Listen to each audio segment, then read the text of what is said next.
umuntu wese yasenze amasengesho. Iki nicyo Umwuka Wera amubwira.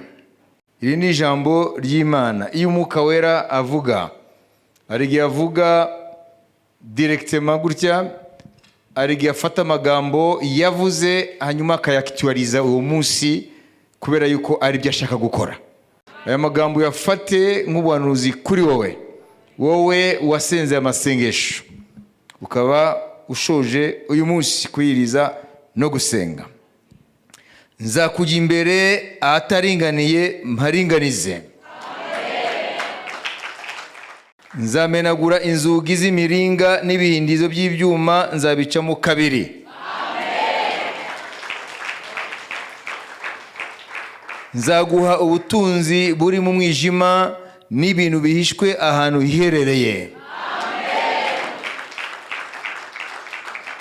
kugira ngo umenye ko ari jye Uwiteka uguhamagara mu izina ryawe, ari jyewe Mana ya Isirayeli. Amen.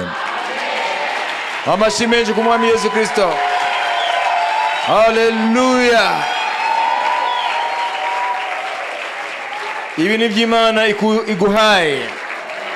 Ibi ni by'Imana iguhaye mwene data. N'aya magambo ari muri Yesaya 45 umurongo wa 2 n'umurongo wa 3, aya ni Imana iguhaye.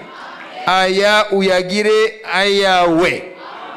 Wewe wasenze amasengesho, aya niyo magambo Imana iguhaye. Icyo gihe yabwiye Kuro umwami w'Ubuperesi, uno munsi ni wowe.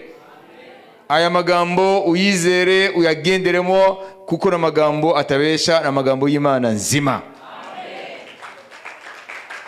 Ahubwo warukiye kwishima ahubwo. Haleluya. Warukiye kwishima ahubwo. Haleluya. Amen. Imana yaremye ijuru n'isi ngo izakujya imbere. Ese Imana yaremye ijuru n'isi ni kujya imbere, ninde aza guhangara? Naho rwaba urupfu, naho yaba ari Satani, naho yaba abapfumu n'abarozi, naho ari imbaraga z'umwijima n'uburyo bwose, mu gihe zije zikabona Uwiteka niwe akurangaje imbere, byose biratumuka. Ngo azamenagura inzugi zimeze gute? N'ibindizo ibyo ni ibiki? N'imbaraga z'umwijima zikubuza kuavansa.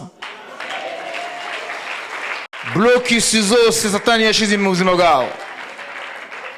N'imbaraga z'umwijima zikubuza kwinjira aho Imana yashatse ko winjira. Kuko ari ibintu Satani yafunze, Imana yari yakugambiriyeho kugira ngo ntubyinjiremo. Uyu munsi Imana izo nzugi n'ibihindizo bya Satani n'abadayimoni be yabivunaguye. Ngo azaguha ubutunzi buri hehe?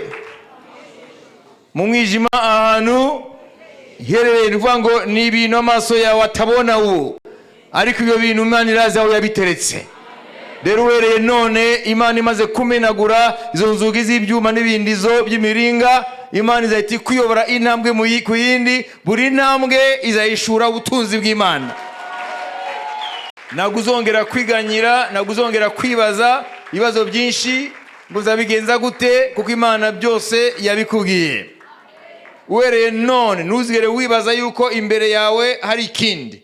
Imbere yawe uhereye none hari Imana rurema, hari Umwami Yesu, niwe akuri imbere kugira ngo agukorere ibi byose. Nta n'ikindi kintu kiruta iri sezerano Imana yaguhaye.